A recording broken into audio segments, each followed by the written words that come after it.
ఒకే మాటతో అద్భుతము చేసితివి. చేప కడుపులో ఆశ్చర్యముగా యోనాను ఉంచితివి.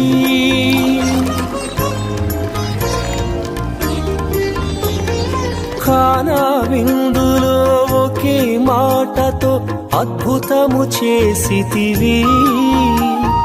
చేప కడుపులో ఆశ్చర్యముగా యోనాను ఉంచితివి. అవి కంటికి కనబడవు, హృదయానికి అంతు చిక్కవు. అవి కంటికి కనబడవు, హృదయానికి అంతు చిక్కవు. యేసుని కార్యములు ఎంతో గొప్పవి, తండ్రి నీ తలంపులు లెక్కలేని.